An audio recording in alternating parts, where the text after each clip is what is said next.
Hello, everyone. Apologies for the late start, but my name is Renee Al-Nubani. I'm the president for the Georgia Tech Muslim Students Association. Can you all hear me good? Okay. Yeah, I'm glad you guys are here. Thank you so much for coming. So we really wanted to hold this teach-in to provide an opportunity to educate our community and the Georgia Tech community and give an opportunity to present the history and truth. And I'm going to introduce all of the speakers for tonight. So first, we're going to have Sara Giordano, who is an associate professor of interdisciplinary studies at Kennesaw State University. Their recent work is focused on the relationship between science and anti-Semitism. As an activist and scholar, they work both inside and outside of the university. They have been active in Palestine solidarity work for over 20 years in Georgia and California, and they are currently a member of Jewish Voice for Peace in the Atlanta chapter. Ilise Cohen is a professor, educator, scholar, organizer, activist, and writer. Dr. Cohen has a doctorate in post-colonial anthropology with research focused on Mizrahi Jews and their experiences of racism and state violence. She has led several delegations of North Americans to Palestine to meet with human rights defenders and social justice activists to learn about and to address the Israeli military occupation and Israeli state violence. She is the co-founder of the Atlanta chapter of Jewish Voice for Peace and was one of the co-founders and former co-coordinators of the Jews of Color, Sephardic, and Mizrahi caucus. She has been involved in Jewish global movements, including on the steering committee of SEDQ, the Global Jewish Network for Justice, and she served as the Middle East Peace Education Director for the American Friends Service Committee in Atlanta in the Southeast. She has published articles in the Nation, Mondoweiss, The Progressive Politics Today, and the Atlanta Jewish Times, and she has a contribution in 2 books on anti-Semitism. And where is Ilise? Can you raise your hand? There she is. And we also have Edward Ahmed Mitchell, who, can you raise your hand? Who is a civil rights attorney and former journalist who serves as the National Deputy Executive Director on the Council on American-Islamic Relations, CAIR, CAIR National, the largest Muslim civil rights and advocacy organizations in the United States. Edwards also currently serves as president of the National Association of Muslim Lawyers, a member of the Georgia Association of Muslim Lawyers, and a member of the Board of Trustees of the Islamic Community Center of Atlanta. Edward served as the executive director of CAIR Georgia from 2016 to 2020. During that time, the civil rights group resolved numerous cases of anti-Muslim discrimination, opened its first office, and expanded its staff to include a paralegal, staff attorney, etc. And in 2016, the chapter received CAIR National's Chapter of the Year award. Before joining CAIR Georgia, Edward Mitchell practiced law as a criminal prosecutor for the city of Atlanta, and he also worked as a freelance journalist excuse me, for the AJC with degrees from Morehouse College and the Georgetown University Law Center. And finally, for our last speaker, we have Ruwa Romman, who is the first Muslim woman ever elected to the Georgia State House. She is a state representative for House District 97 and addresses the most pressing issues for the residents of Berkeley Lake, Duluth, Norcross, and Peachtree Corners in Gwinnett County. Ruwa was born in Jordan and is the granddaughter of Palestinian refugees. Her family moved to Georgia when she was 7 years old. Ruwa graduated with a bachelor's degree in politics from Oglethorpe University in 2015 and a master's in public policy from the McCourt School of Public Policy at Georgetown University in 2019. Ruwa works as a senior consultant for a professional services management company, assisting government agencies and other stakeholders by advising, implementing, and developing improved strategies to deal with major public policy issues at the local, state, and federal level. So can we please give them a round of applause? So for tonight, Sarah is going to start with a brief history before 1948. Then Ilise will take on after 1948 up until now. And then Edward Mitchell will talk about the current situation, finally concluding with advocacy by Ruwa Romman, and then we'll do a Q&A. So with that, I welcome Sara to come up. And by the way, we're not doing a comprehensive history. So I put these readings that we'll share this presentation when we're done for you guys to do your own research and look at the complete history. Thank you. Thanks, Renee. Okay. Well, so thank you for all those students who put so much work into making tonight happen. It's really impressive. And the coordination has been excellent. There's many of you here, including Renee. Also, thanks for everyone who's here. This is a really good turnout for a Wednesday evening towards the end of the semester. So I want to start by telling you a little bit about myself. And Renee started. I'm an associate professor at Kennesaw State University in interdisciplinary studies, part of the University System of Georgia, along with Georgia Tech. And I'm also the Jewish grandchild of Holocaust survivors.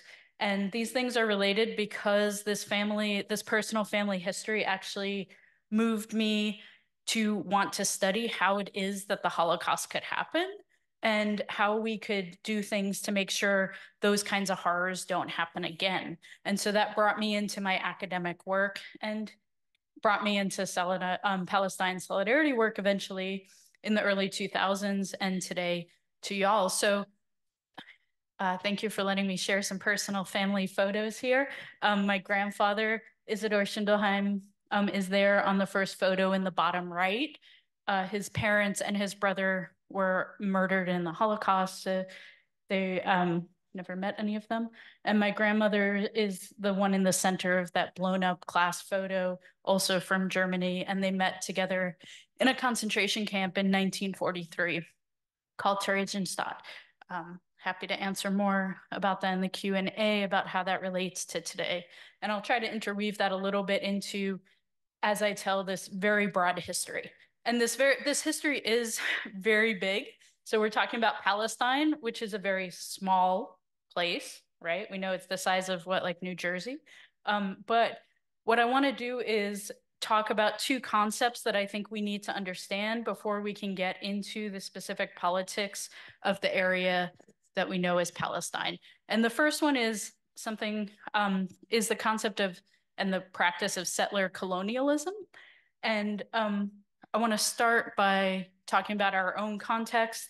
Though most of us here, I'm thinking, are living in the United States. At least we're sitting in the United States right now, and we're right now in unceded Muskogee Creek territory. And you may have heard a lot of talks start with these kinds of land acknowledgements. Maybe, yes, it's become popular in and out of fashion.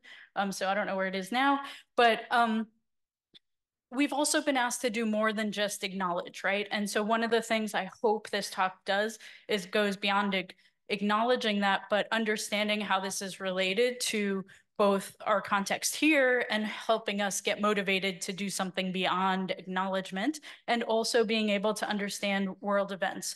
So in our context, 1492 is a very important date, but it's not just in the US context. So 1492, Columbus sailed the ocean blue.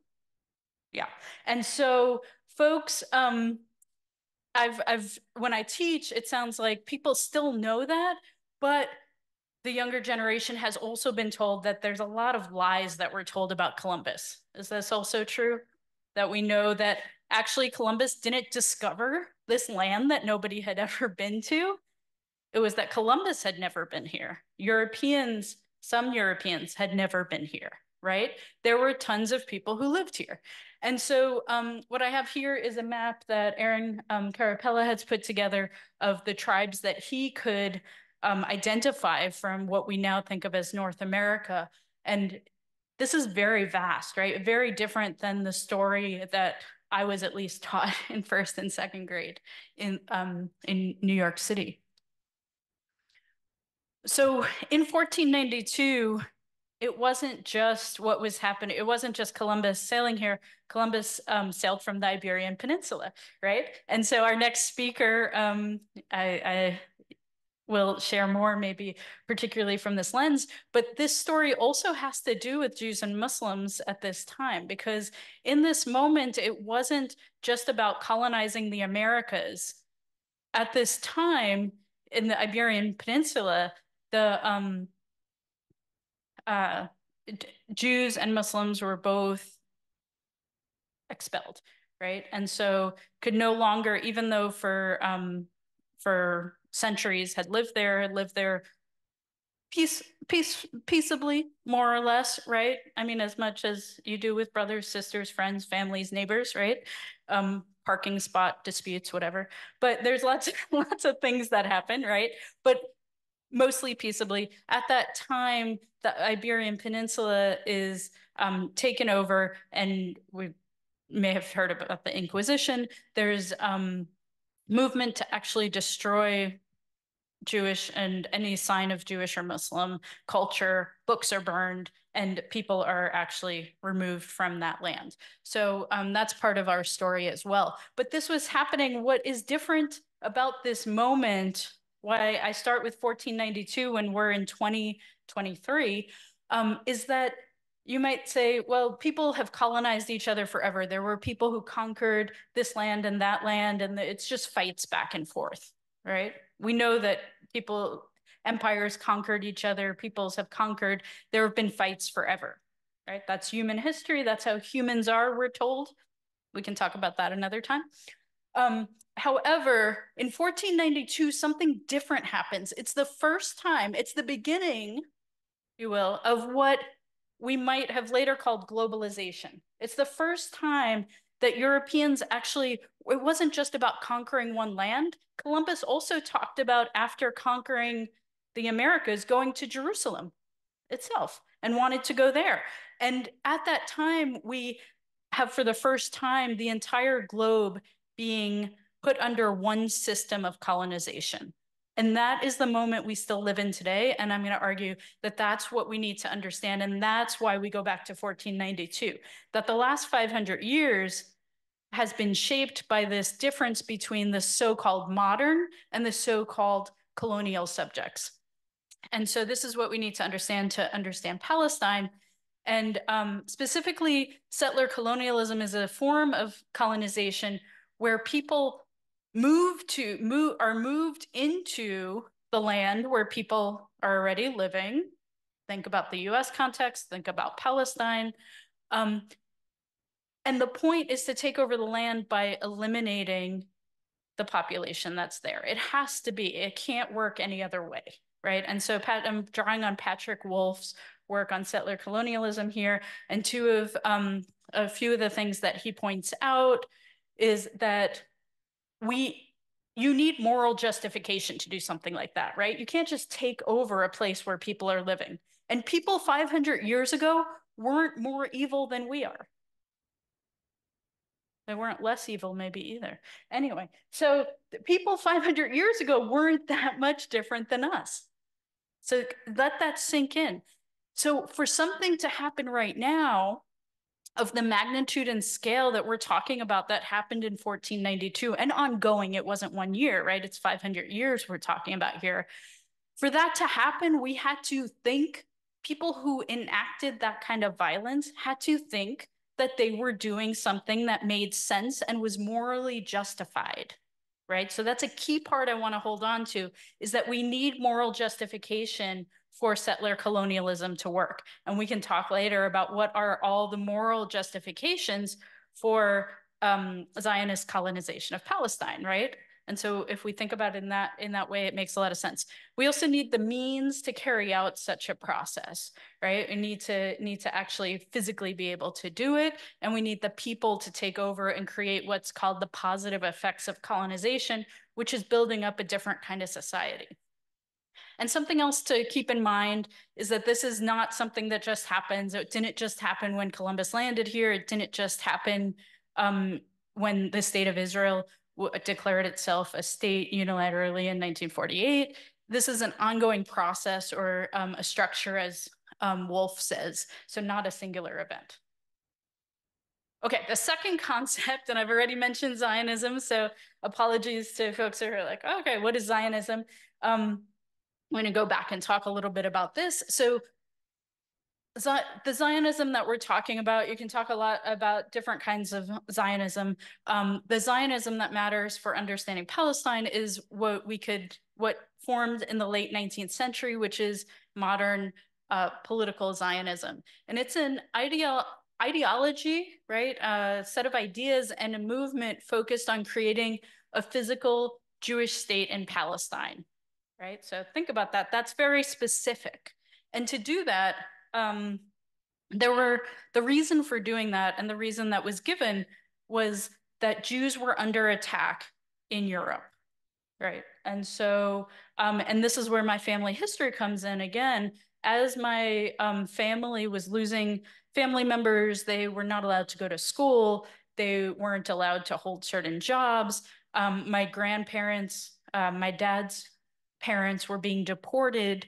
As all of these things were happening, my grandfather at 15 was offered Zionism. And he was said, well, you know, this is the option. You could be deported with your parents, or you could be, there's this money that's offered where we can smuggle you basically to Denmark, and then you can go to Palestine. And so those were his options, right?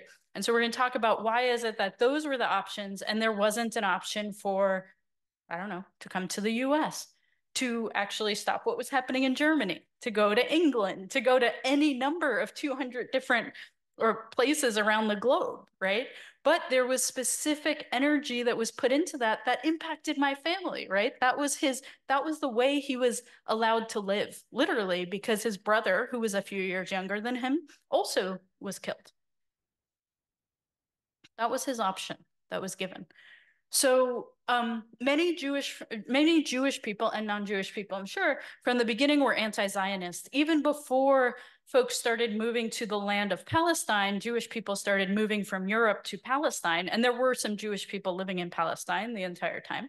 But as European Jewish folks started moving to Palestine with the idea of colonization, many Jews in Europe were very much against, and in the US were very much against Zionism for various reasons. Some of those reasons were that they felt like it was more important to stay where they were and demand that they be treated like equal citizens in Germany and France, in the US, in Britain, in Syria and Iraq, wherever they were, right? Just we want to stay. Why would we have to be ghettoized, right, into a spot that kind of seemed like what was happening in Poland, what was happening in other places? And then there were also people, there were lots of Jewish people who were leftists, who understood that Zionism literally meant colonizing and were against colonization, right? And so a lot of people from the beginning, including the first person to ever use the word anti-Semitism, who is a very important Jewish bibliographer, Steinschneider, he actually was against Zionism from the very beginning. So I drive home that point and talk about it from then because right now we're not still, at that time, it was known. Nobody thought that all Jewish people were Zionists. Zionism was actually a pretty marginal idea at first.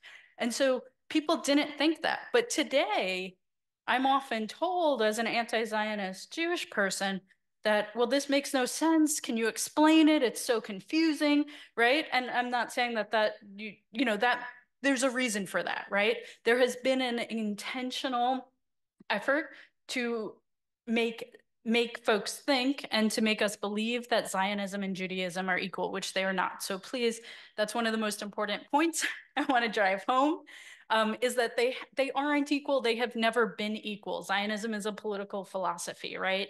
And a movement, and is a settler colonial project. That is not Judaism. That is not how you define Judaism, right? Hopefully you don't. Hopefully you don't. Okay, so talked about that. Judaism, in case you're not sure, is a religion. In recent times, it's also Jewish identity can be cultural or ethnic. Okay, so the problem, right? The big problem with Zionism and the idea that there needed to be the only way Jewish people could be safe is to create a homeland where in Palestine, the biggest problem was, anybody, what was the biggest problem? There were people there, right? There were already people there. And that really, right? That really is a big problem. That was and is a problem. And so what I have here is a map that actually shows, let's see, what year is this? This is in I don't know, it says 1922, I think. So we're talking about around, I think it's around 1920, actually, the map. I can't read the fine print. It's around 1920. And this shows, I don't know if you can see from there, but the majority of little dots on there are orange, and those indicate Palestinian villages or Palestinian towns. Then there are blue circles, which show where there are Zionist settlements, and then there's black dots, which show where there were mixed towns. Okay, so to give an idea of what the population looked like in the 1920s, this is 4 years before my grandfather's born, if anybody's keeping up with my family story. Thank you. Um, so, so at this time, this is what the demographics and the land ownership of Palestine looked like. And there was already some Zionist settlement. And I want to make a note here why it says Zionist settlement and Palestinian village or town instead of Jewish and Arab, right? Because there were Jews living in Palestine already, right? So there could be Palestinian areas that had Jewish people and were Jewish, but weren't part of Zionist settlements, which were intentional settler colonial settlements, right? And so that's really important that is why this is split up in this way. This isn't where Jewish people, this idea of Jewish people and Arab people being the two separate identities is really false, right? And so I actually think it's really important to note at this time this differences between Zionist and Palestinian areas of where folks are living. Now, Palestine was never a nation state. You're like, see, I read that somewhere. Palestine was not a nation state. Why do people say Palestine, right? Nation states are very new, right? Only a couple hundred years old, and they come after European colonization, which we've been talking about for the last several minutes because of me. And so um, Palestine existed for thousands of years as a coherent idea of people who lived in a place with ebbs and flows of different kinds of migration, different kinds of politics, right? But Palestine was not a nation state because nation states are very new formations. And that's very important because we start to think in today's society, we start to think of things. Again, I talked about 1492 being that there's only one way to think about things, right? The start of one way. And one of those things is that nation states are the only way that you could have any kind of political coherence. That's not true. And that also means that we can think beyond the nation state even today, right? So think as we start to think about decolonization projects here where we are, and we start to think about decolonization projects around the world, it's very important to challenge the idea of nation states being natural as well.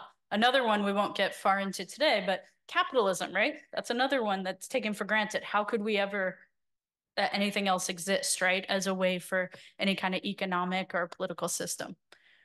Okay, so in this map, I already said this is the distribution, yeah, around 1920. And just to give you numbers, less than 10% of the population at this time was Jewish. And I will say, I try to be very careful with the words again. So Jewish, that means that includes Jews who were Palestinian who had been there and migrants who had come that were Zionists who had come from Europe.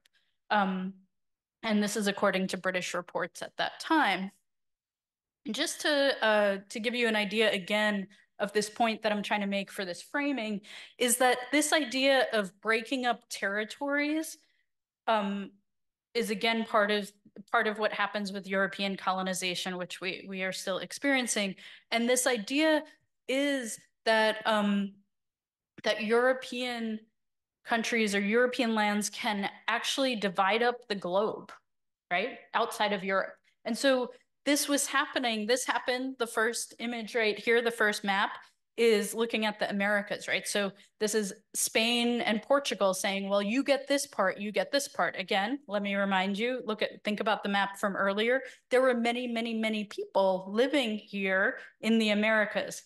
They did not have a say when Spain and Portugal are saying, I get this part, I get that part, right? The Pope got involved, other Europeans got involved, right? And made these decisions and sat at tables, oftentimes not even in the land that they're talking about. This didn't stop in the 1700s. In 1914, after what's really disturbingly called the Africa After the Scramble. After the Scramble means as Europe tries to go and take as many different places and colonize Africa. Again, we have here the different colors respond to how the European powers decided to split up Africa. Guess what? Africa also had people in it. Yeah, okay. And still has people living in there. So we've seen a lot of anti-colonial movements that kicked out a lot of those, a lot of that colonization project. Around the same time, the final image here is what happened after the fall of the Ottoman Empire, or towards the fall of the Ottoman Empire during after World War I. And so this is again an agreement that splits up what we now think of in the West as the Middle East, right? Always in relationship to Europe. And so in this area, you see that different countries, European countries, have control over different areas, right? And Palestine was one of those areas that, through these European negotiations, right, not with Arab populations, mostly getting to speak about this, was given over to England, to Britain. And so before Britain formally took control through what's called the mandate, the British Mandate, there's an important moment. It's a letter that was sent, right? And this letter that became known as the Balfour Declaration, I'm going to read to you, is something that set the stage for European powers to support the Zionist movement in settling in Palestine as a Jewish homeland.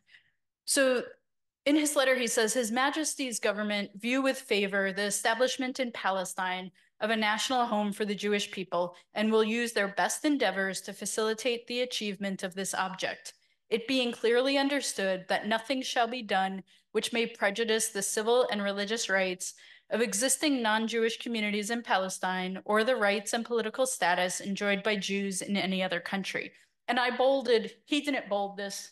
It's not like he didn't like highlight over this, but I bolded this part here because this has been one of the things that folks have talked about a lot, is that even in this, there's some equivocation, right? Like, well, there's an acknowledgement that there are people there whose rights have to be taken into consideration, right? And what happens from there is clearly not in line with that, besides, I'd say, I'm not sure why he thinks he has the right to talk about what should happen there. Again, he's a former prime minister of Britain and he's the foreign secretary.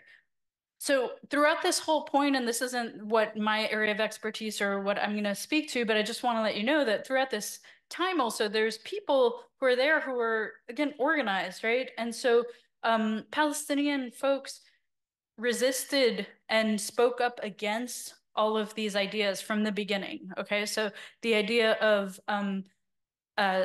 colonization, obviously, right? Not obviously, but spoke up against this, spoke up against the idea that their land could be split up by European powers, right? And did this through both uprisings and physically resisting, but also were organized and created statements and created declarations to say, we don't agree with this, right? Again, this is a kind of racism to think that folks there were not organized or could communicate with Europeans or fight against what was happening through both words and actions. Okay, so I wanted to make that point.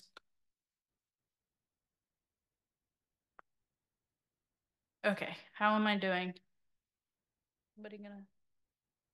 Where's Renee? A few more minutes? Okay, I'm gonna speed up. Okay. You guys are here all night, right? Okay, so I've already said some of this, but Zionism, or I hope I've kind of got this point. So there were very few Jews living in Palestine, and over a period of 20 years, the population increased because of these programs that brought policies that both allowed and also pressured Jewish people, especially folks from areas that were controlled or had been controlled by Nazi Germany. So the Jewish population of Palestine increased to almost a third by 1948. So the Holocaust played a major role in immigration. I kind of noted this, that, people needed to literally escape. So I won't go through this again. And that part, because there were decisions that were made. Like I said, people could have taken in my family in the United States, right? People could have taken in our families and in any number of countries. People could have demanded after World War II that actually Germany allowed Jewish people to have full rights there and take back, where they were living in Poland and Czechoslovakia, all of these places, right? And so those are particular decisions. It was not inevitable. It wasn't that after the Holocaust, people had nowhere to go, and right, people had homes. They could have been, the international community could have said, you deserve to go back to your home. The international community could have said, we're going to have, support for you to move millions of people to the US that could hold more people than the small area of Palestine.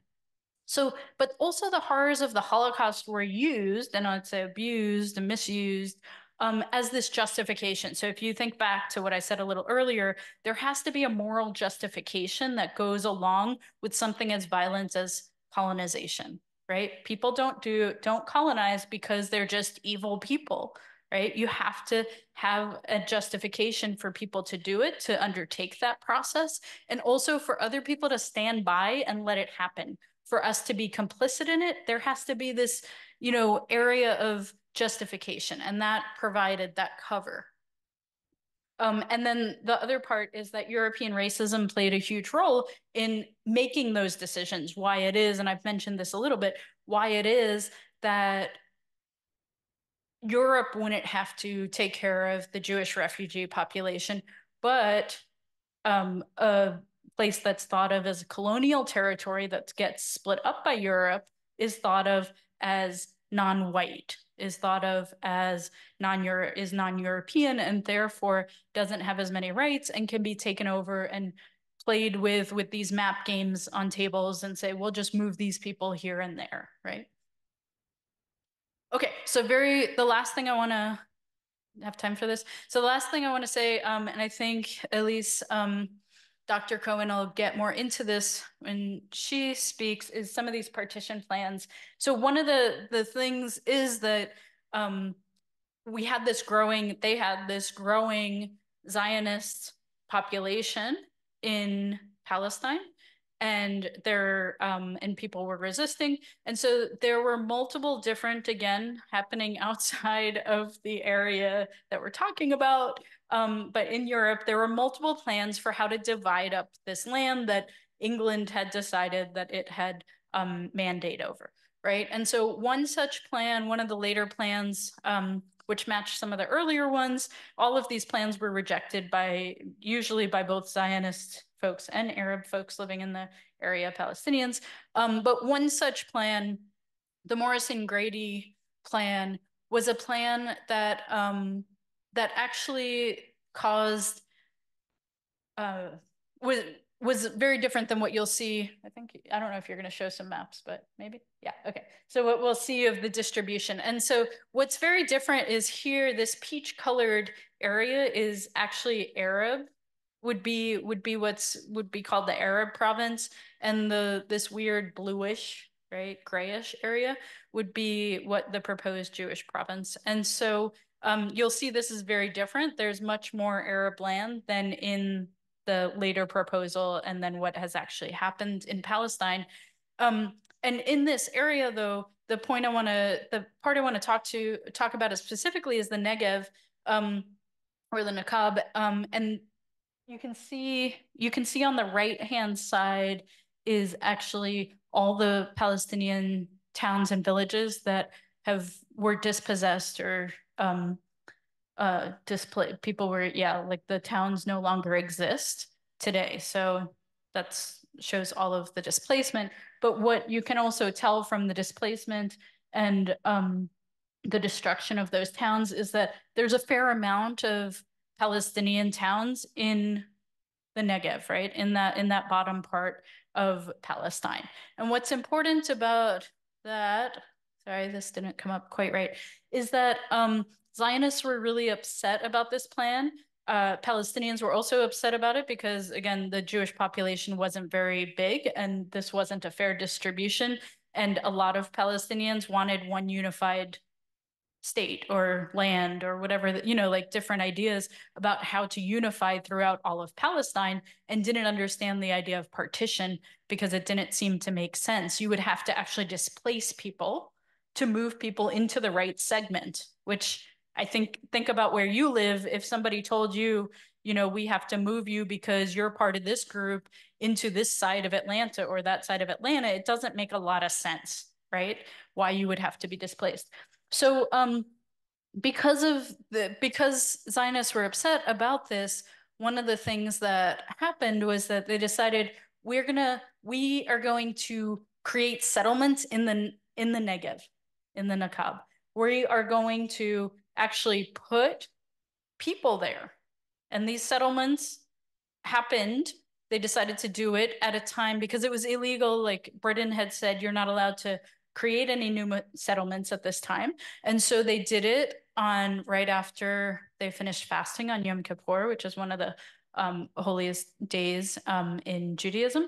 And they went down and created settlements with barbed wire around them in the Negev to claim space. I could talk more about that later. It's called putting facts on the ground. But the reason I wanted to point to this is specifically, I know we're going to talk about, and one of the reasons more people are interested right now is what has happened in the last month and a half since Hamas's attack on October 7th. And so I want to give you a little bit of context of what we're talking about when we talk about these settlements and what happened 77 years ago, actually almost to the date of October 7th. It happened on October 6th. And so 77 years before October 7th, those points, 11 points in the Negev were settled. And if you look at this map and you see that those points were put amongst Arab Palestinian towns, right? And so one of those in particular was it was a kibbutz that was attacked on that day, Kibbutz Be'eri, which is there in the photo. And so you can, in the map, sorry, not photo, but map image. So you can see actually where that falls within this history of settlements. And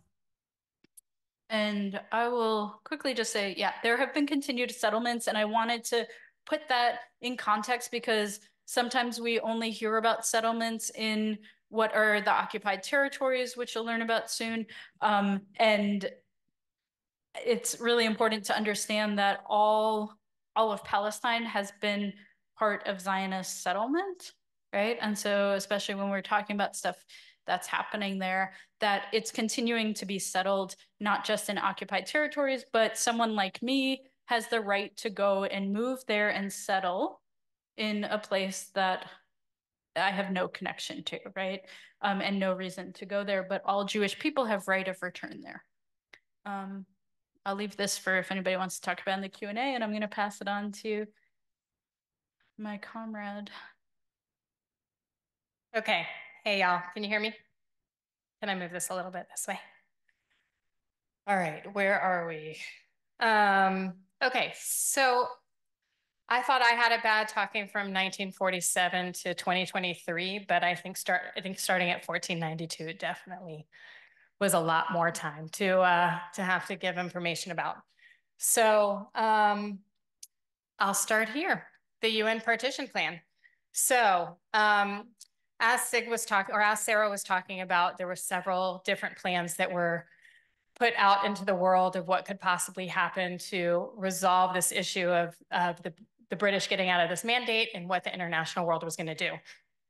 Am I like really squeaking? Am I too close? Okay. So there was a UN Special Commission on Palestine.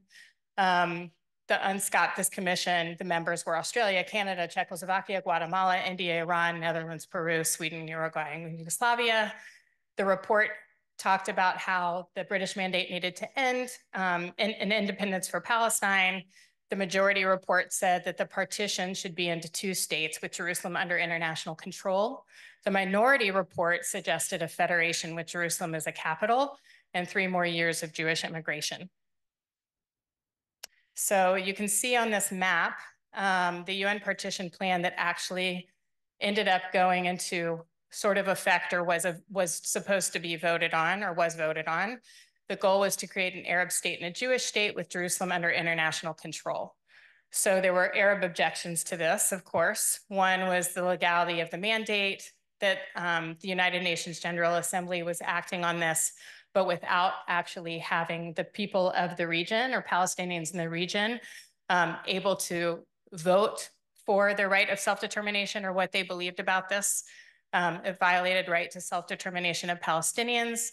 Palestinians were being made to pay for European intolerance and crimes against Jews, which again, Sara talked about. The substance of the partition, the division of land didn't reflect land ownership or population size. So as you can see there, Arabs, 67.34%, got only 40% of the land in this partition plan, and Jews, 32.65%, got 60% of the land. So I just want to say, in any case, just as Sara was talking about how colonization and settler colonialism works, that partition plans are never something that's going to end up being a just plan. Partition plans are specifically to alienate different ethnic and national groups and religious groups, and usually to divide and conquer and divide and rule. So even though it's as if it was solving one problem, it was clearly creating a host of others. So if you look at this, you can see how the gray was going to be what is proposed as the Arab state, and the yellow would be the Jewish state. Do y'all see anything interesting about that? Do you see it as problematic? If you don't, I'll tell you what I see. So what I see as problematic is that you have these areas that are barely contiguous. They have to interweave with one another, so it doesn't actually solve the problem. And then, of course, Jerusalem being this international body in the middle of the Arab state meant that the international, am I too loud? It's because I talk so loud, sorry. Okay. Okay, so that was the partition plan. It was voted on, 33 yes, 13 no, 10 abstentions. The British and the Chinese abstained. Isn't that interesting? There was the Zionist conditional acceptance of this, and I'll say more about that. I'll come back to talking about what happened afterward, including Plan Dalet, which is like plan and the letter D in the Hebrew alphabet. The Arab Higher Committee rejected the partition plan because there was no cooperation with the United Nations Palestine Commission, and then the commitment was to withdraw from Palestine by May 1948. There was a breakdown of law and order, and the Haganah, which is one of the Zionist militia movements at the time, along with many others, started to prepare for war. And by the time that March 1948 came, there was a plan actually adopted by Zionist leadership, and it was called Plan Dalet. What Plan Dalet was assuming is that there had to be a transfer of the Palestinian indigenous and local population out of the cities and towns. And so this part that says the Zionist conditional acceptance of the partition plan is there was like, yes, we'll do it. This is as good as we can get, let's do it. But we have a plan to actually expel the majority or however many Palestinians that we can't. So May 14th, the British mandate ends. The state of Israel declares by the Jewish Agency. The USSR and US immediately recognize it. War breaks out, and as Israel advances into areas allocated into the Arab state under partition plan, Syria, Lebanon, Iraq, Jordan, and Egypt enter into fighting to protect Palestinian rights. So these were all groups that were also part of the Arab High Committee. Arab divisions and rivalries, so Jordan and Iraq versus Egypt and Syria. King Abdullah had a secret agreement with Israel. Israeli imports heavy weapons from the USSR and Czechoslovakia, and the British embargo on arms supplies for Iraq, Egypt, and Jordan. So you can see there are major ways that the Western world is actually, Western world and USSR and Czechoslovakia are participating in this regional conflict. And as I said before, having a partition usually doesn't address all the issues that are needed to be addressed by the people who are living there and who are indigenous to the area. So 1948 ceasefire lines in February 1949 were put into place. What this means is eventually armistice lines. An armistice line is something that is not, it is an undefined border. It's an agreed upon border and a time to end war, but it doesn't necessarily say that these are the defined borders. So it leaves everybody open to what could possibly come in the future. Israel ended up controlling all the territories of the Jewish state under partition plan, plus another 40%. So if we went back to that map, and that was a total of 75% of Palestine. So let me see if I can.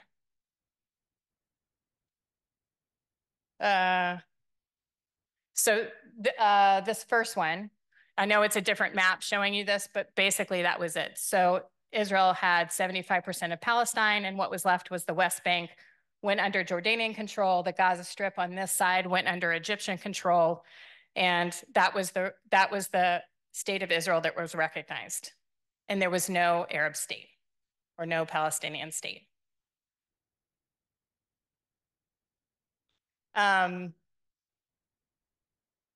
Undivided between Jordan and Israel. So today people speak, if you listen, let's say, if you listen to Al Jazeera, you're going to hear people speaking from occupied East Jerusalem, because East Jerusalem at that time fell under Jordan because it's part of the West Bank. It's separated out now because the way Israel divides Palestinians in a whole bunch of ways includes dividing Jerusalem up. And then West Jerusalem was under the new Israeli state. I said Egypt was in control of Gaza, and then the main parts, which really ends up saying how this partition plan did not work, is the expulsion of Arab or Palestinian civilians by Stern Gang, Irgun, and Haganah, which were all Zionist militia groups, which then became basically the Israeli Defense Forces or the Israeli military. Many of you have heard of the massacre at Deir Yassin. It was a Palestinian village where many of the Palestinians there were killed at gunpoint. There was a recent movie that came out from an Israeli, oh my gosh, all my language just went away. Teddy Katz, who was a PhD in Israel, had done some research about Tantura, which was also a Palestinian village in Palestine during this 1948-1949 war. And he had evidence and got testimonies from both Haganah and other Zionist militia forces, as well as any survivors that survived Tantura, and ended up revealing that there was also a massacre there. So there was a recent film that was produced about this story where he was sought after and gone after for raising this as a part of the history. So you also hear about all the histories that are collapsed. So during the Nakba, which is what this is, the Palestinian word or the Arabic word for catastrophe, is when these massacres were taking place. Over 750,000 here, it says 780,000 Palestinian refugees were either expelled or fled or brought to Syria, Egypt, Lebanon, West Bank, and Gaza. And again, there was no Palestinian state.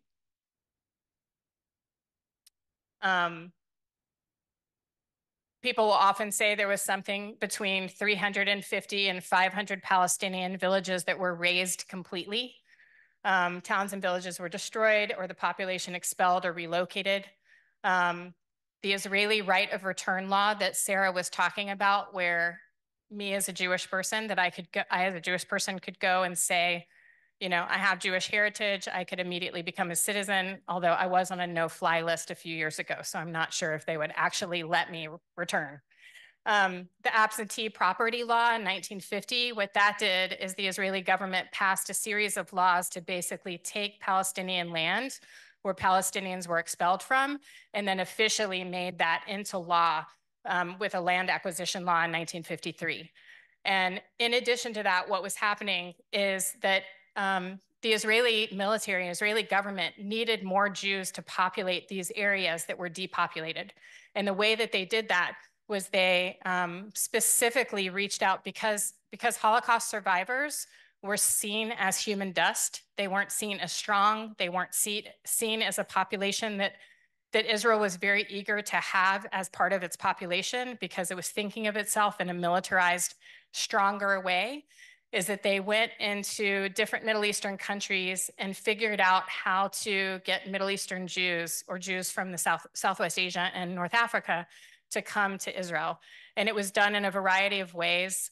It was done in a much more violent way in Iraq, where there were 3 Jewish areas that were bombed that eventually freaked out the Jewish population in Iraq so much that many of them did end up immigrating to Israel. There were Yemeni Jews that were promised that they would be able to move to Jerusalem, which had always been a spiritual desire to move back to Zion, which is Jerusalem. Having been in the region, many Yemeni Jews or North African Jews had often had opportunities to go to Jerusalem because it was part of the Ottoman Empire where you could travel more freely at different points in time. And so what the Israeli government did is they ended up putting Middle Eastern Jews on all these border regions along the Gaza border, along the Lebanese border, along the Syrian border, along the Jordanian border, even in Jerusalem on the West Jerusalem side bordering East Jerusalem, so that they would be the buffer to any military activity that could happen from those states into Israel. And it would mean that if they populated the former Palestinian villages with these Jewish people, then Palestinians would have no way to return. So in that, and there were many more stories about this, please don't collapse them. As Sara was saying, we could go into each individual story, community, you would hear so many different pieces, but it's, and I encourage you to just look up more. So we're talking about the expulsion of Palestinians. You can see on this map how people were really pushed into different areas. So the refugees the Palestinian refugees that ended up in Gaza or in Egypt were coming from Jaffa, Ramla, what is now Ashkelon, Ashdod, Beersheba, and I'm saying all the Hebrew names. I'm sorry, it's like easier for me to do than saying the Palestinian names because this is just what I was raised with. So I'm sorry if that's offensive in any way. Doing the best I can. And then Jewish migration to Israel, as you can see, was coming from around the world. You can see the influx. And as I said, there was a real focus on trying to get Middle Eastern Jews into Israel after 1949, specifically to populate the country with more Jewish people.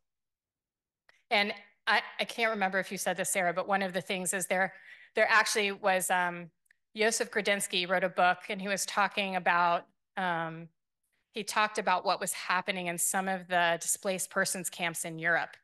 And that part of the Israeli Yishuv or the Israeli Zionist, the Jewish Zionist leadership at the time, some of them were able to be sort of in control or helping with the displaced persons camp after World War II. And that there was actually forced ways that people were being made to go to Palestine, men between the ages of 15 and 40, by not allowing them medical health, oh my God, what's the word? Healthcare, thank you, that word. Healthcare, and also not allowing them food, to pressure them to make an agreement to go to Palestine rather than actually re-entering back into the societies or the countries of origin, or possibly going somewhere to the West. 1948 to 1967. So there were some peace efforts, even though there's major denial on the Israeli side, that to try and resolve these undefined borders or armistice lines, to try and reverse the positions of the partition, since so much of the land was lost to Israel and there wasn't a Palestinian state. There were Arab conditions for peace rejected by Israel, so withdrawal of Israel to the partition lines, what I just said, and also the return of refugees. Why I'm saying that is the United Nations had actually passed a resolution 194 right after Israel was declared a state, and that resolution said that refugees should be allowed to return if they're willing to live in peace. It has never been accepted as a meaningful thing that Israel has taken seriously, so no refugees have been allowed to return, and that was from 1949. The 1956 war is the Suez War. I'm not going to get into it now, but the main thing to know is that Israel, along with Actually, I'm not going to get into it. Okay, 1964, the Palestinian Liberation Organization, which is was the main Palestinian movement for self-determination, was formed. They were formed in Jordan, and the goal was to replace Israel with a secular democratic state in all of Palestine. So they had already gone through the things of saying, at least go to the partition lines. That was unaccepted. So then there was a civil society movement, which basically was saying, okay, we're going to have to figure out how to create this state and go back to decolonizing this area.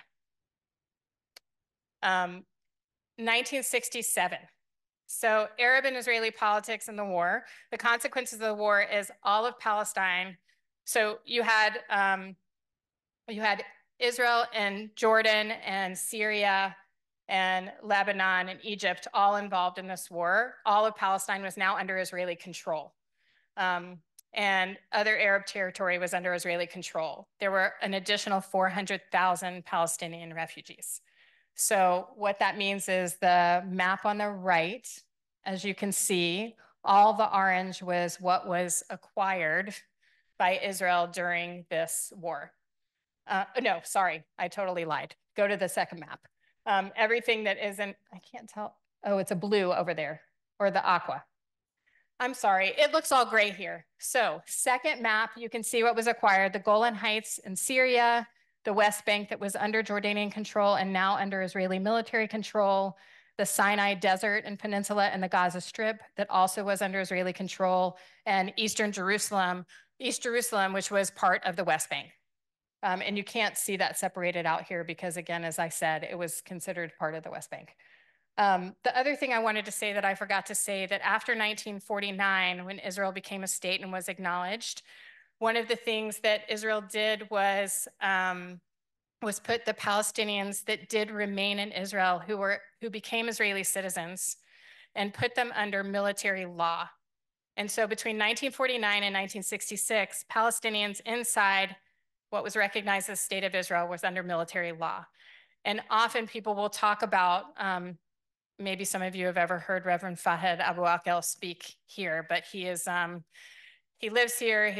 He's a Palestinian, was fled from a village, and talks often about how the experience of growing up in his area and then having Israeli settlements or Israeli communities being built up around. So what happens is, over time, the zoning, like if here's a Palestinian village, there was an Israeli village, an Israeli village, an Israeli village that would surround and cut off the area around the Palestinian village, so that there was no way for there to be natural growth.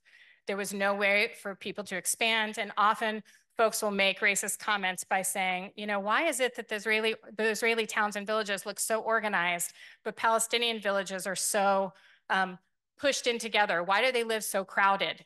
Without talking about what policies actually produce that. So people will often say, or I feel like this is the case, is that the military control that happened between 1948 and 1967 or 1966 was actually just moved into the West Bank and Gaza as Israeli military control under the occupation, military occupation. The United Nations Security Council passed a resolution 242 in 1967. That resolution said, the withdrawal of Israel armed forces from the territories occupied in the recent conflict. So that meant the Golan Heights, West Bank and East Jerusalem, Gaza Strip, Sinai Peninsula. An acknowledgement of the sovereignty of every state in the area, meaning Egypt, Jordan, Syria, and then positions of Egypt, Syria, and Lebanon, and then reasons for the PLO rejection of this resolution. So the PLO rejected this resolution because what happens in this resolution? You're saying acknowledgement of the sovereignty of every state in the area. What is the PLO active for? What are they acting for? A secular democratic state in all of Palestine. So they rejected this particular thing. Later in 1988, the PLO said, okay, we will support a two-state solution on 25% of historic Palestine, but that was much later. Between 1968 and 1979, there was use of terrorism on both sides. I hate saying both sides. This is not my slide. There are multiple sides. We're just going to say that there has been state violence, non-state actors that are also violent, and that is in every arena. So if we talk about Israeli settlers and settler violence, that's a non-state actor, although now they're being armed by the Israeli government, so we could probably call them an Israeli government militia in some way. That might be going a little too far, but I'm going to say it anyway. 1969 and 1970, Jordan versus the Palestinians. So in 1969, 1970, there was something called Black September, where Jordan, King Hussein had a crackdown on Palestinians in the PLO in Jordan, and they were forced, many people were killed, and they were forced to, the PLO leadership was forced to leave, and they ended up going to southern Lebanon. It didn't fare great for southern Lebanon later on. But so that was one of the three movements that happened for the PLO. The next one was later after the invasion of Israel into Lebanon. The PLO was kicked out of Lebanon and ended up going to Tunisia, or at least the leadership. And the leadership did not come back to Palestine or into Palestine until the peace accords, which happened in 1993, or 1993 were the beginning of the Oslo Accords. 1979 was an Egyptian-Israeli peace treaty. The interesting part about this that I like to focus on is that that peace treaty included two things. It included, one, that there would finally be a defined border between Egypt and Israel. The Arab states ended up kicking Egypt out of the Arab League because Egypt was actually acknowledging Israeli sovereignty, which is something that the other Arab states were not willing to do and the Palestinians did not want to have happen. And the second thing was that part of the agreement was that that both Egypt and Israel would receive economic and military aid from the United States, tied together from that moment on, which is still happening, by the way. In addition to that, the other piece of it was that there would be an acknowledgement of Palestinian rights going back to Resolution 242, which also included reminding people of the right of refugees, which was Resolution 194 from 1949. Clearly, none of those have been enacted upon and completed. 1982 was the Israeli invasion of Lebanon, so that's where the PLO was now. There had been attacks coming into northern Israel, Israeli military aggression into Lebanon. That continued until 2000 when there was a unilateral withdrawal that Israel made from Lebanon, except there's still a disputed territory, the Sheba Farms, which, because it was never a defined border, when you unilaterally withdraw, you're not necessarily making an agreement between two countries or two states that you both agree on. So there's always a possibility for more disagreements and disputes. 1987 to 1993 was the first Intifada, the shaking off. The first Intifada was the Palestinian uprising. One of the slogans of that Palestinian uprising was no taxation without representation. And the reason for that slogan is that Palestinians under Israeli military occupation were having to pay taxes to Israel, but none of the taxes were coming back to pay for any services or any building or any support for those communities. So there was quite a brutal crackdown on this Palestinian uprising. And the uprising lasted until 1993. Before I say any more about that, I just want to talk a little bit about what military occupation means and looks like. So, and I can speak of it from personal perspective, but I also can talk about it from, as I said, the military control that happened inside Israel between 1949 and 1966 included that Palestinians who were citizens of Israel could not move around unless they got permits by the Israeli military governors. And the same thing happened where either freedom of movement was restricted under Israeli military occupation of the West Bank and Gaza. There were settlements that started to be built in 1968. And one of the first settlements was in the city of Hebron. And what happened is a religious leader and community booked a hotel reservation in the center of Hebron and then brought a bunch of people with him and then stayed. And eventually the Israeli government accepted that it was a settlement and allowed them to stay there. Many of you have heard about the Fourth Geneva Conventions, of which Israel is a signatory, the US is a signatory. Part of the Fourth Geneva Convention says is that if you occupy a country, if you occupy a land, you cannot transfer your own population into the occupied areas. That's seen as illegal because it shows that you're trying to determine some kind of permanent word. Sure, whatever y'all said to that. And then in addition to that is you can't destroy people's homes, property, livelihood. You need access to education and hospitals. And so we've been hearing a lot about that since October 7th and everything happening in Gaza. And I'll let that be part of the conversation a little bit later. How much more time do I have? Are y'all okay? Yeah, okay. You can just tell me when to stop. Okay, so the first Intifada ended. Okay, I was telling you about military occupation, and that military occupation also includes that Palestinians in their cities and villages could not get permits to build, even if they owned the land. That was similar to what was happening inside Israel in 1948. You have during this time, you have every mayor in Palestinian towns were actually appointed by the Israeli government and Israeli governance. So that meant that there were no elections. Palestinians couldn't decide who their leaders were. So basically, it was how colonialism worked. It's how, you have the colonizer, you have the enforced colonizer, and then you have the people who are kind of having to deal with their own people enforcing this. So, and that happens on every level of society. Okay, so that's what I'll say about that. And you also had many, many people who were going to prison for any kind of opposition. And during the first Intifada, you really saw, a kid throwing stones against an Israeli tank. That was one of the main images that you would see. We still hear it today where Palestinian children, they can be 12, they can be 14, they can be 17, they could be 19. They could throw a stone or not. They could write something they could write a slogan in spray paint. And whatever it is, if the only kind of courts that exist for Palestinians under Israeli occupation are military courts. And the statistic is that if you go to a military court, over 97% of those people who go to military court will be convicted of whatever crime they're being told of. So it is not a fair court. Many courts are not fair, but this one really, really is not fair.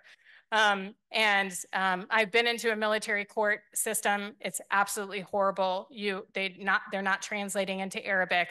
They're making kids and other adults sign things that they don't know. So you can't touch a Palestinian who hasn't had a family member who's been in prison. 1992 was the Oslo Agreement. So the Oslo Agreement was the first peace accords that was starting to take place between Israel and the Palestinians, or Israel and the PLO. And the formula was that Palestinians would be in control of certain areas they would have autonomous areas like Gaza City, Ramallah in the West Bank, Nablus, Jenin, Hebron, but all the areas surrounding those big cities would fall partially under Israeli control. So, and there was the creation of the Palestinian Authority, which was basically leadership mostly by the PLO, but not only. So the PLO that came in from the diaspora, which created its own dynamics of a certain kind of hierarchy and who knew what and how people were treated in the region. And then this idea of confidence building measures. So to make sure that Palestinians behaved appropriately so that and I'm saying that in a sarcastic way, behaved appropriately so that they could be seen as being worthy of independence or at least some kind of autonomy. What the Oslo Accords did not do is it did not guarantee a Palestinian state in the end. It did not guarantee that Palestinian refugees would come back. So there were all these leftover, huge, enormous questions including what happens to Israeli settlements and the fact that there's Israeli settlements in Gaza and Israeli settlements all over the West Bank and in East Jerusalem. What will happen to Palestinian refugees, which at the time were millions, now is even more. What would happen to Jerusalem and its status, and then would there be a Palestinian state? The final status talks were supposed to begin in 1997. They didn't happen until much later. Some of the elements of things that were happening there is Yitzhak Rabin, who was the prime minister of Israel at the time of the Oslo Accords, was actually assassinated in 1995. And he was assassinated by an extremist Jew who didn't believe that having peace with Palestinians was okay. Netanyahu was on the rise at this time, the prime minister of Israel, who's been the prime minister multiple times. And he was in charge of the peace process on the Israeli side, which there was increased settlements. And we saw a map earlier that Sara showed where you had 200,000 settlements, and now there's something like 680,000 settlements all over. Assassination of Rabin, the failure to meet deadlines. Oh, assassination of Palestinian leaders. So there was a tactic to just make sure that Palestinian leaders were not available for this continued process. Failure to meet deadlines, which basically means there was no intention to meet the deadlines or no intention to move forward. Arafat's limitations, Yasser Arafat, who had been the head of the PLO, then of the Palestinian Authority. There was weakness that people saw of him. Israel imposed limitations. He also was seen as very weak by the Palestinian population because he didn't agree to have a state in the end of all of this. And then the Palestinian Authority ended up becoming sort of the colonial, the enforcer of policing the Palestinian population for Israel. That didn't take away that there was still Israeli military control. So it's a combination of those things depending on where it's happening. So for instance, if you've been watching over the last 7 weeks, there were protests that were happening all over Palestine, including in Ramallah, and that they were being met with police, with Palestinian police violence. The rise of Hamas and Islamic Jihad. So Hamas was initially started as a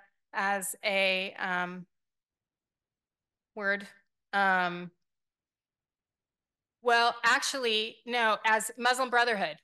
So Muslim Brotherhood is a both social service, political group in Egypt. It had been banned in different places, but Hamas was connected to the Muslim Brotherhood, but in Palestine, and that they had created a whole bunch of social service networks all over Palestine, but specifically in Gaza. And because Israel is an occupying control as the occupier, they are supposed to provide those kinds of services to the Palestinian population.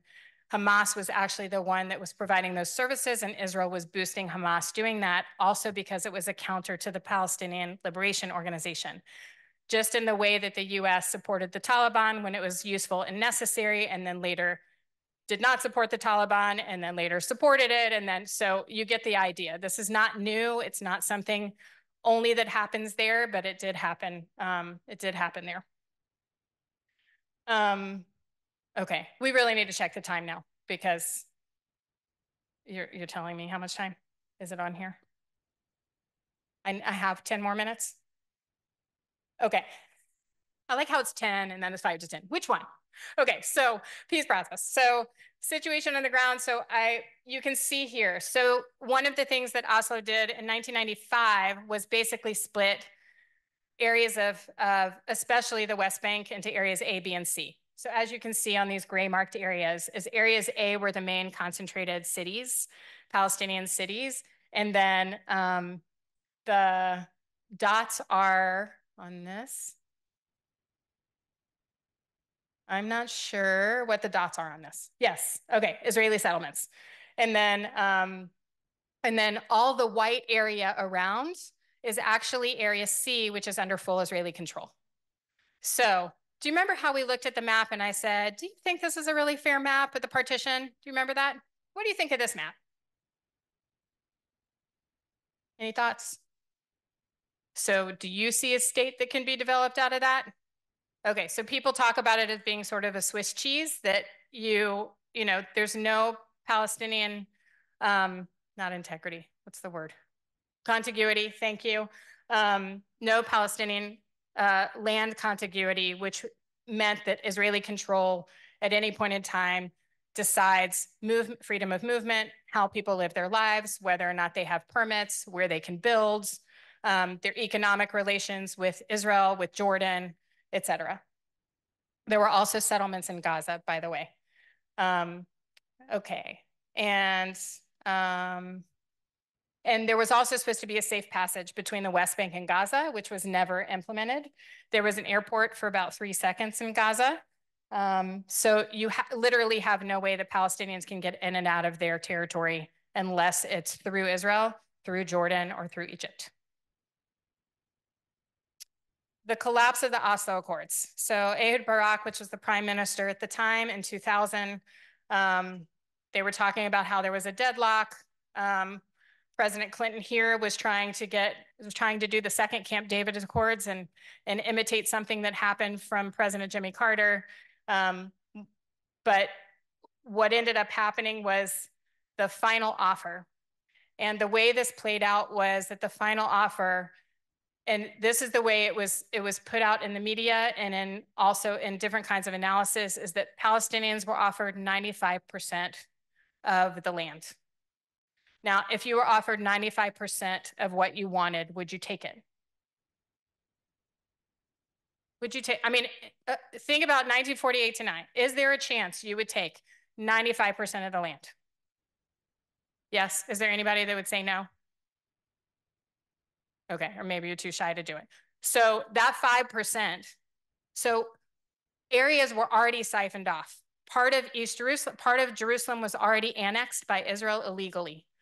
Okay, so that wasn't counted in it.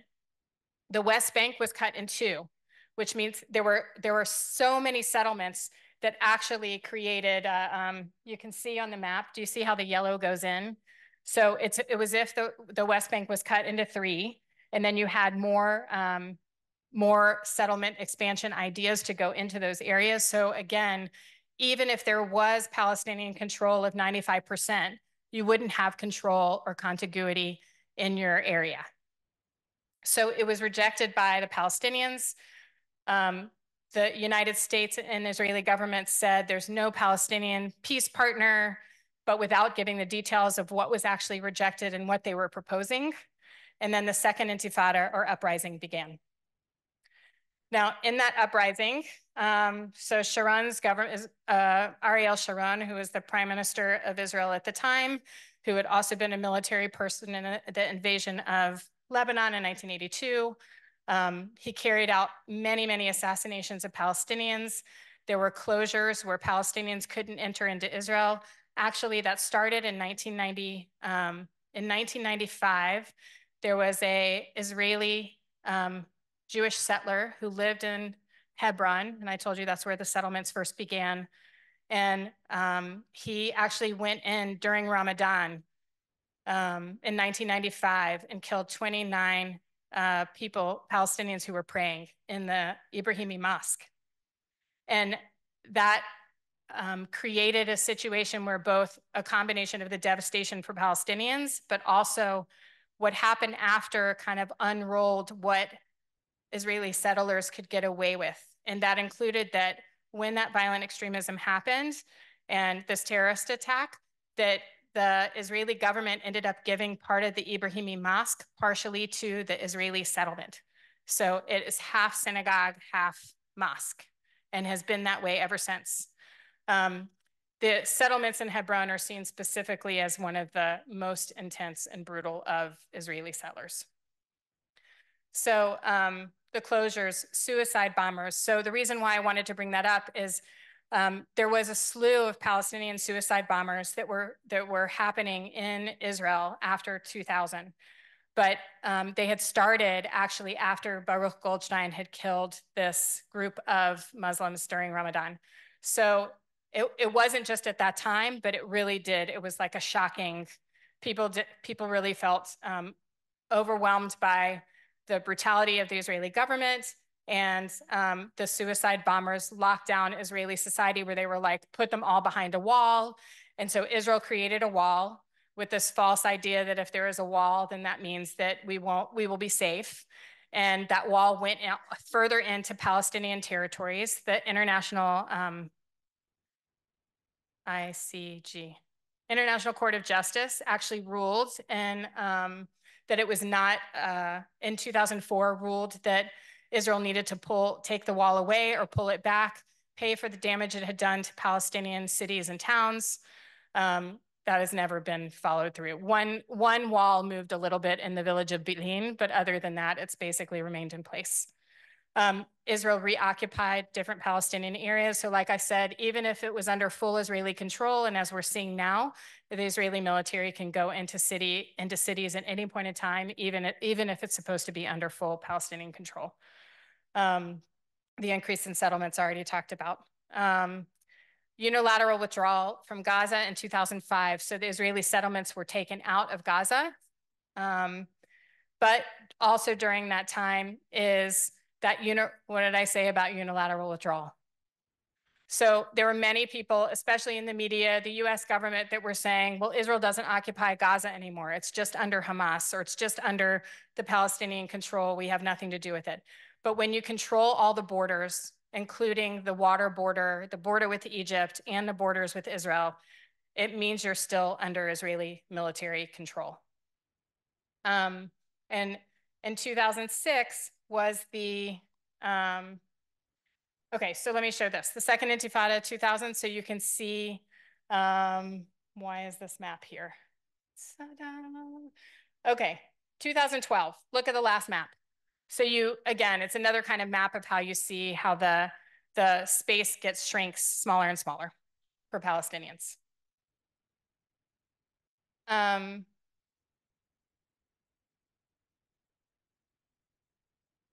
Sorry, I'm just trying to think okay, I'll go to this.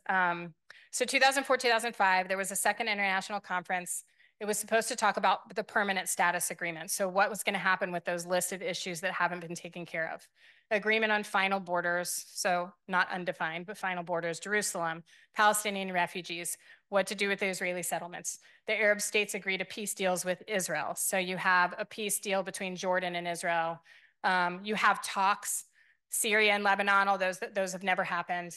And then in 2006, there was finally Palestinian elections. And the Palestinian elections, and I remember being in the region at the time in 2005, and every person I met in the West Bank and earlier in Gaza said that they were going to vote for Hamas.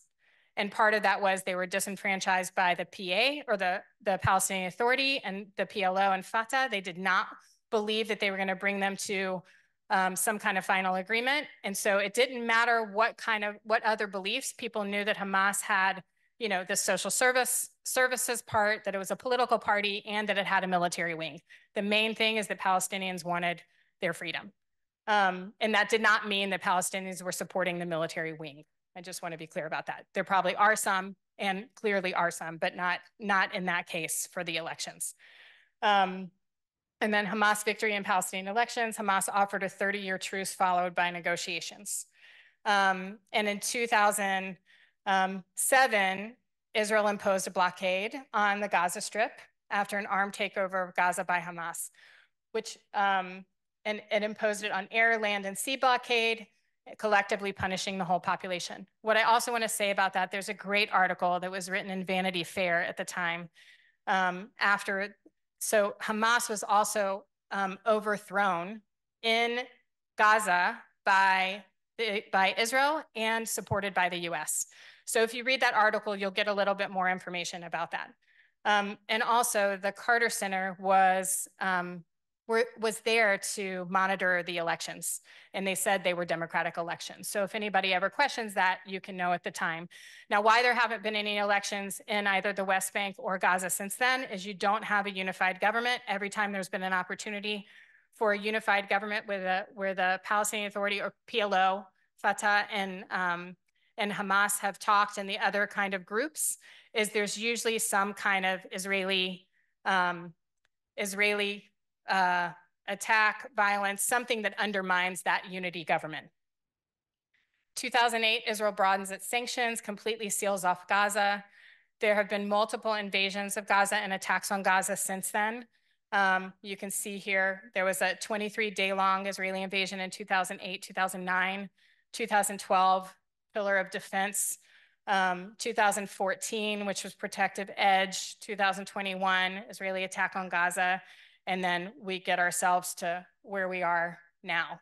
And you can see that living under the blockade, most people were not paying attention to Gaza being under a blockade. So the idea of the siege actually being even more excruciating, it seems like, well, clearly it's collective punishment and against international law and humanitarian law, and it's horrible. So you can see Gaza here, 2.1 million people, 365 kilometers, so 25 or 35 miles going from top to bottom, 5 miles across. The unemployment rate was already at about 50%, and you had many food insecure households, including people that were totally dependent on the United Nations and other resources coming in. 2016, there was a UN Security Council adopted stating that Israel settlement activity constitutes a flagrant violation of international law and has no legal validity. And then in 2020, Trump helps mediate the Abraham Accords, which basically is normalizing, getting Arab countries all around the Gulf states and other places to normalize relations with Israel, which also cuts off the hope that Palestinians might have their self-determination realized. Israel was called an apartheid state by many human rights organizations after looking at the different kinds of policies against both, if you have two systems, a system that is the Israeli military rule over Palestinians and Israeli civil law that's over Israeli citizens. These were some of the wording that has been used about the different attacks on Gaza, Israeli attacks. The strategy has been indiscriminate campaigns of widespread and massive destruction intended to send a message that Palestinians' resistance won't be tolerated. And these examples, which I just mentioned, were those several before, where many, many Palestinians were killed. And then,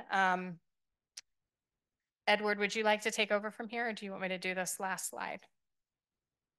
Okay, so October 7th, Hamas launched Operation Al-Aqsa Flood, raiding southern Israeli settlements, as well as the Supernova Music Festival, killing 1,200 people. I know that numbers are still trying to figure that out. Israeli witnesses and military personnel report that some Israeli-friendly fire also killed some of the Israeli citizens.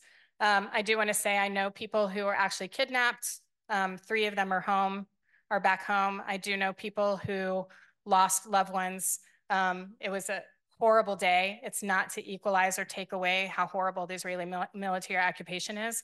But I do think it's been quite a devastating thing, mostly for the peace activists and the left activists in Israel, especially because the majority of people in the South were peace activists who were along the border and have been working with Palestinians for years, trying to get the Israeli government to acknowledge that there's no military solution, only a political one.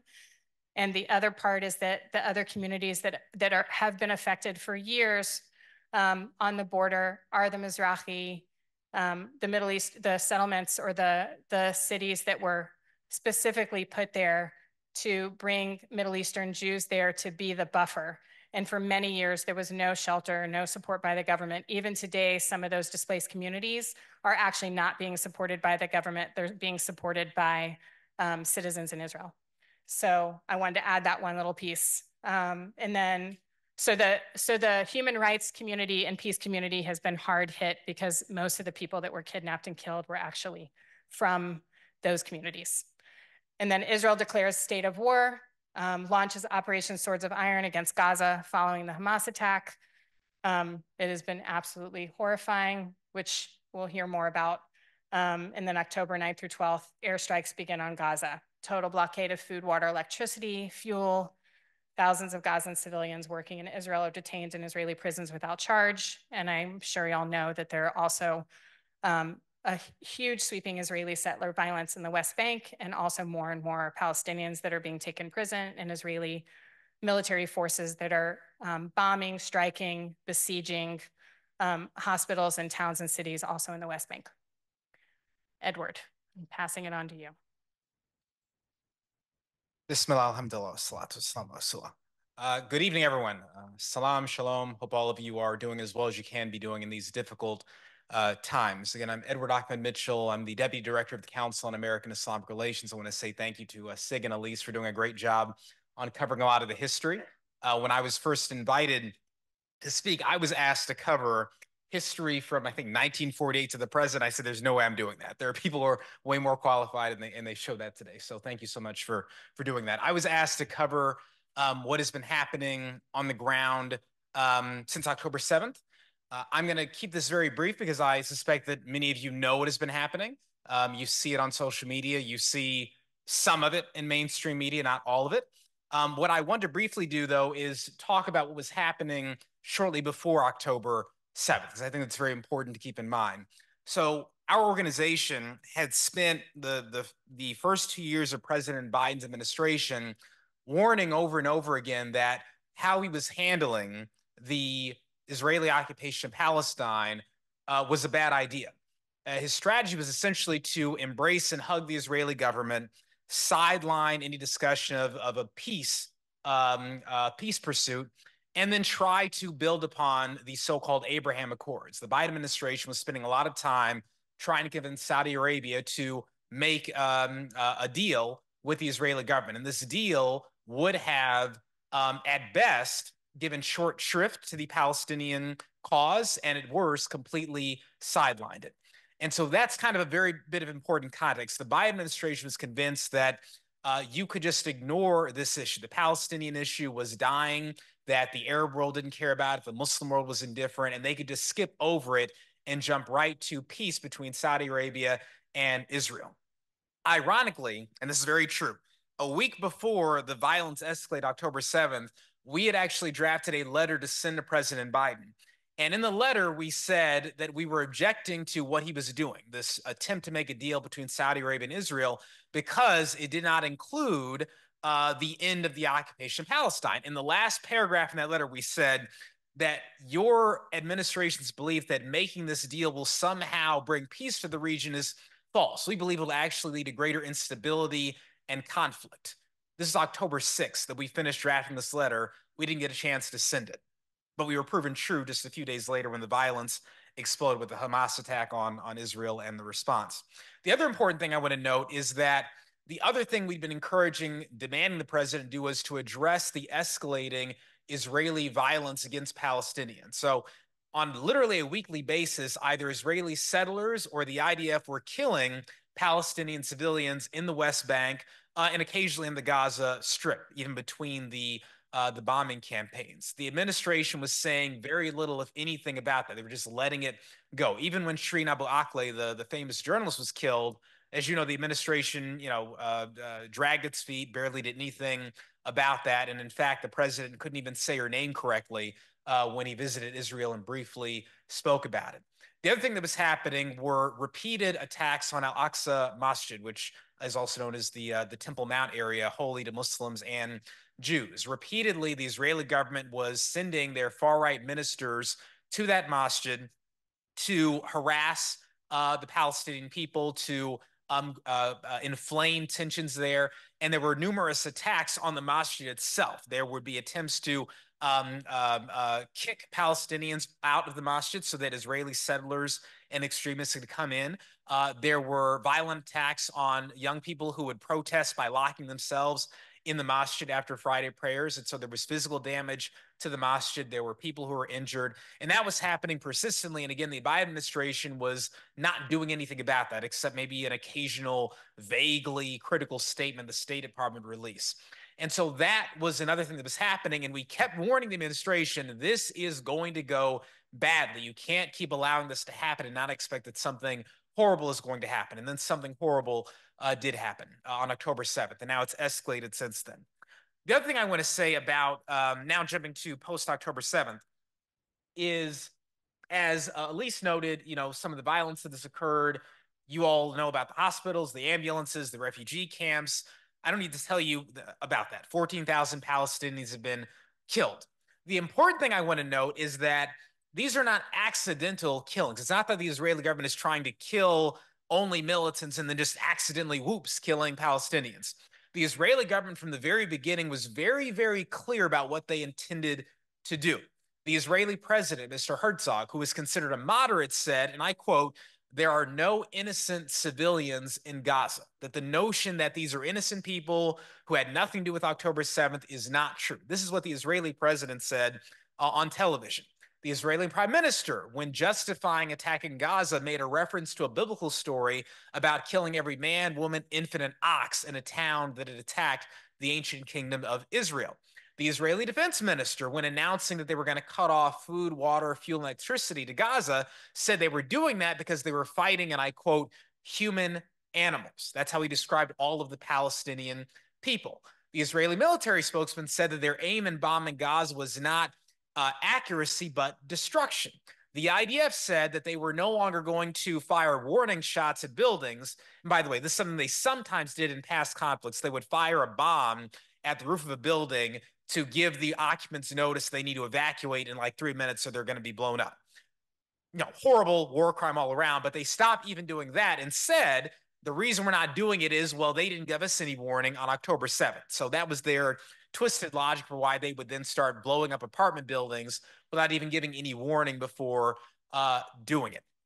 So I say all that to say the Israeli government was very, very open about the fact that they were going to be targeting civilians. They planned to launch a campaign of war crimes, and that is exactly what they did. They have bombed apartment buildings. They have bombed mosques. They have bombed ambulances. They have bombed hospitals. They have bombed refugee camps. And every time they do this, they either say, well, it wasn't us, or it was us, but there was Hamas in the ambulance. There was Hamas in the hospital. There was Hamas in the refugee camp. This is the explanation over and over again. They've killed 14,000 people in the course of 6 weeks, most of them women and children. So that is why many organizations, including ours, have said this is a campaign of genocide, not just a war crime, not just mass violence, but genocide. Because what the Israeli government has said very clearly is that they want to push Palestinians out of Gaza, either literally or by making it uninhabitable. In fact, their first command was telling the Palestinians to leave northern Gaza and move to southern Gaza.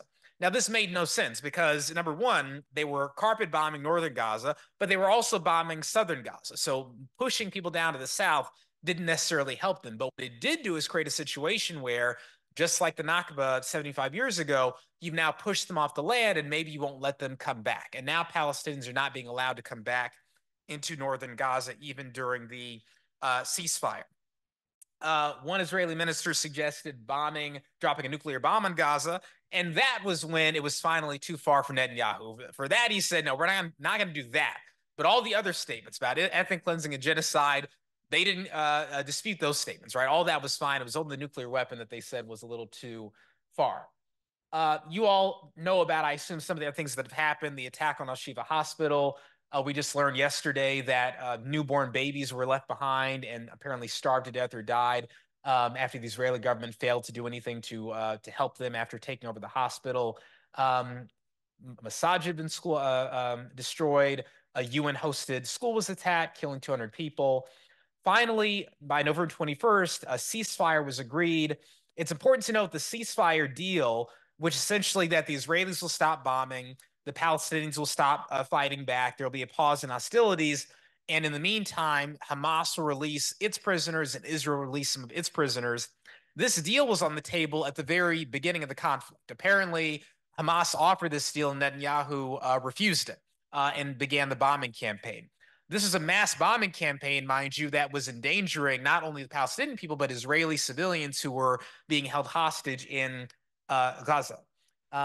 The ceasefire is still holding in Gaza. The bombing is not resumed. They've been extending it day by day. But while this is happening, the Israeli government has escalated its violence in the West Bank. They've arrested more Palestinians than they've been releasing from Israeli jails. On a daily basis, dozens of Palestinians are being thrown in Israeli jails for no reason, including because they posted something on social media calling for peace in Gaza, in Palestine. One of the most prominent prisoners is Ahmed Tamimi, who some of you may know. She was a young woman who became well known for standing up to Israeli soldiers. She was arrested some years ago and thrown in jail for like 6 months and then released. She has been thrown in jail and she's being held under what they call administrative detention, which is their way of locking people up and then not charging them with anything. So they just lock up Palestinian women, children, and men, and they don't level any criminal charges against them. They just keep them in jail for 6 months, 6 months, 6 months, for years at a time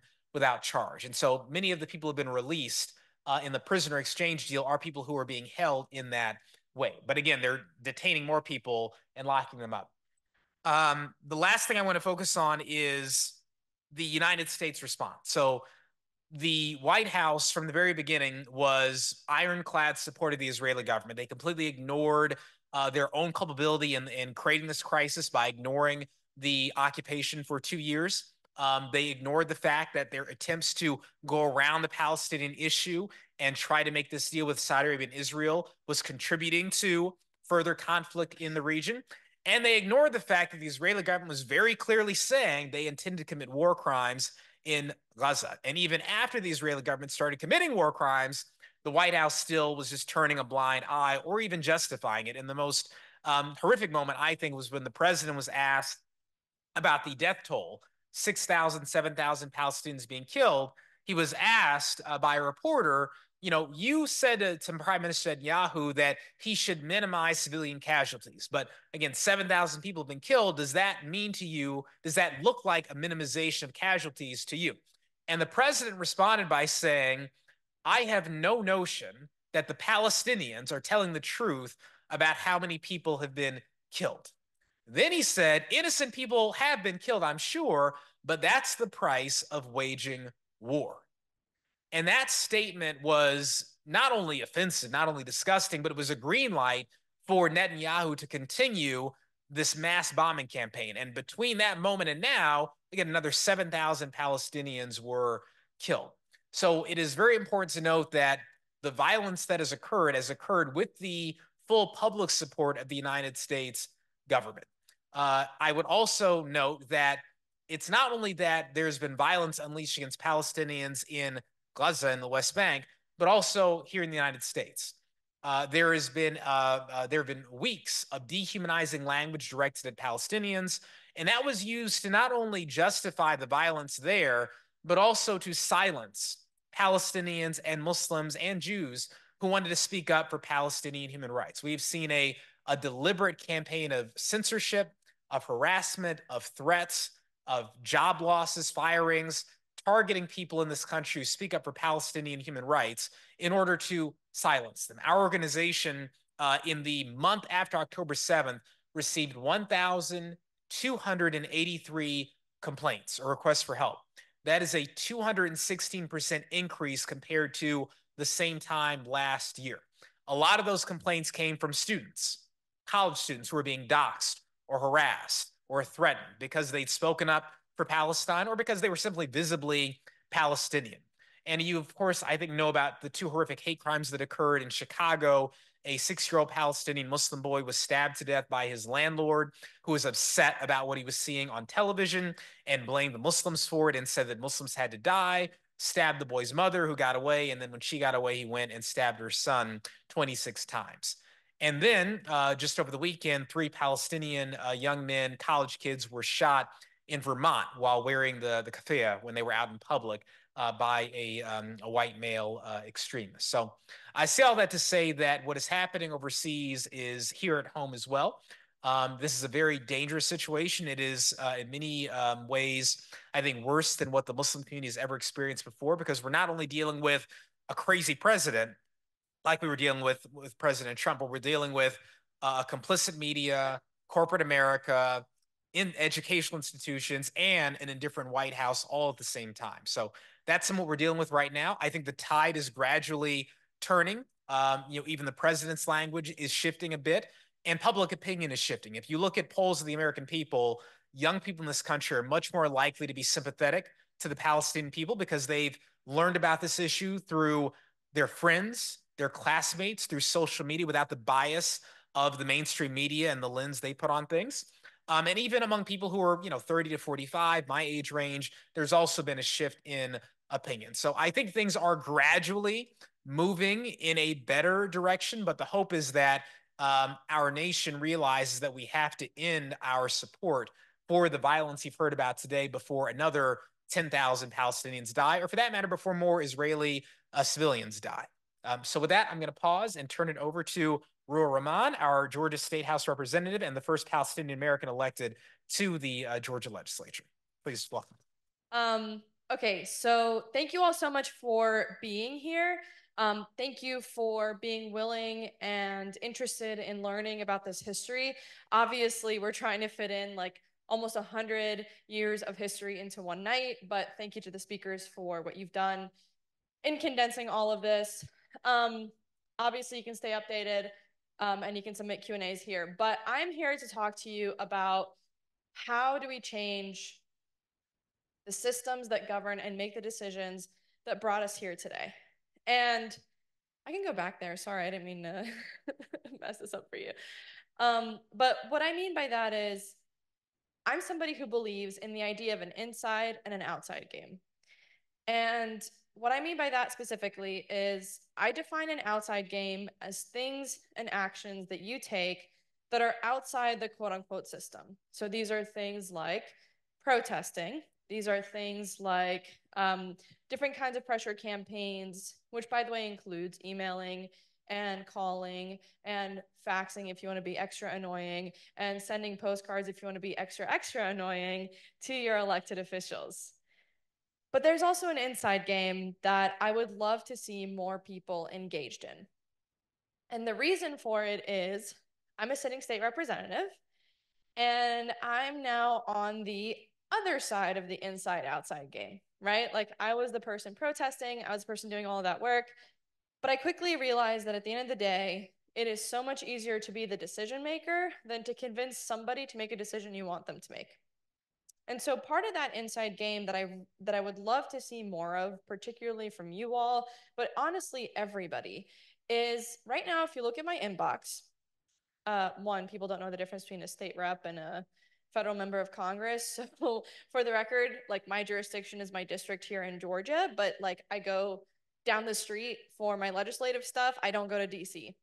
But I get a lot of emails from people who either don't know the difference or don't care, asking me to stand with Israel, asking me to deport Palestinians. I think the most recent one was designate Venezuelans as terrorist sympathizers. I don't know why. Like, I sincerely don't know why. But, but I've gotten like 30 of these. Can anybody guess how many emails I've gotten, whether it's asking me to call on my congressional counterparts to call for a ceasefire, or even just expressing sympathy for Palestinians? 2. That's it. 2. Can you guess how many times I have been asked for a meeting and my colleagues have been asked for a meeting about Palestinians? None. And so I say all this not to discourage anybody. I say all this because so many people have been protesting. So many people have been doing amazing work. That work has raised awareness, and that work has shifted the public conversation. But my colleagues don't believe me. Because what they do is they'll open up their inboxes and they'll say, look at all these emails I got. Or when I sit down with a member of Congress, they'll say, well, no one's asked us for a meeting. And if they have, it's usually the same group of people over and over again. And in particular, as it relates to college campus related situations, the first time me talking to them was the first time ever that any of them found out that there was, for example, a disinformation campaign happening. So a lot of you have heard about the Stanford and Harvard examples where, the clip went viral where the students were trying to make one of the pro-Israel people step away. They were using kufiyas and Palestinian flags to shift them away from the dayan. Now, what people saw was, oh my God, they are harassing this person who was pro-Israel and also happened to be Jewish. What no one knew until I told them was that this person was physically stepping over people, so could have caused physical harm, and was taking photos of their faces. And I'm just one person, though. And sure, I'm a state representative who's in this position of power, but I'm still one person. And yet when I sit down with these congressional counterparts that I have, whether it's our senators or representatives, a lot of them are surprised. Because for weeks now, they've gotten the emails, they've gotten the phone calls, but they haven't really been approached in other ways. And again, people should do the right thing just because it is the right thing, right? Like, that's my responsibility as a state rep to do the best that I can to do what's right. I take that responsibility. But not everybody does. And part of the reason that not everybody does either is because the support systems don't exist. So whereas my colleagues who are pro-Israel, they'll get the talking points, they will get the, bill language, they will get the emails and the phone calls and everything in support.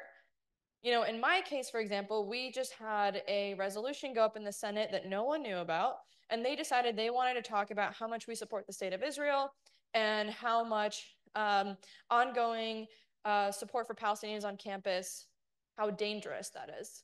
I don't remember the exact language. But in that moment, right, our Senate colleagues, we live in Georgia, they could have voted no, but then what was the alternative, right? We knew special session was coming, but they didn't really have alternative language because everybody was so focused on some of the, and there's a lot to focus on, right? There's a lot of immediate need that's happening. But at the same time, at the end of the day, as I've reminded people, no matter how much we hate this system, no matter how much we hate what's going on, at the end of the day, it's still going to continue impacting us.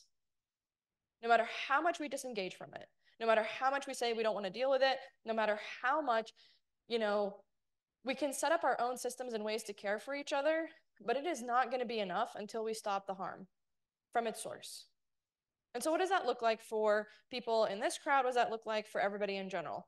I've been talking about this thing called the influence wheel, where you start out at the top of it, where you're raising awareness and you're telling people about an issue.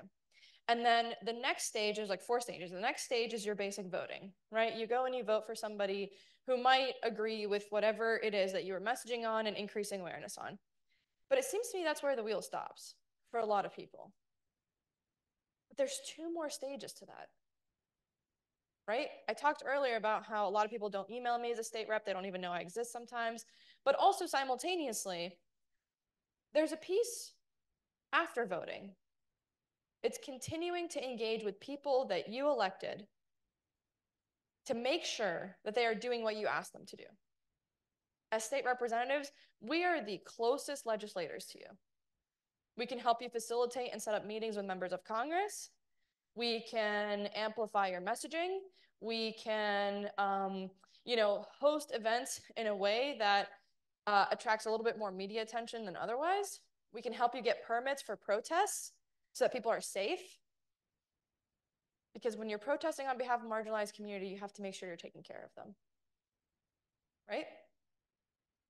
So stage 3 is sort of that constant engagement. I'm sorry, I can't see from the light, but it's just constant engagement with those that you have elected into office.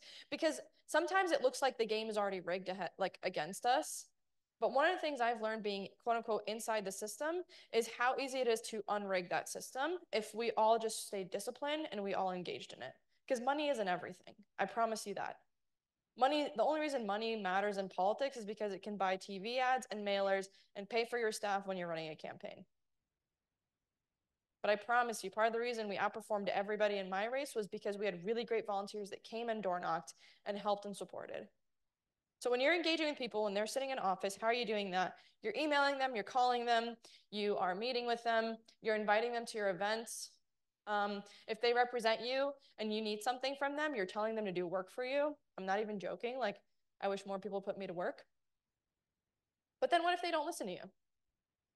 What is that 4th stage of the influence wheel? Consequences.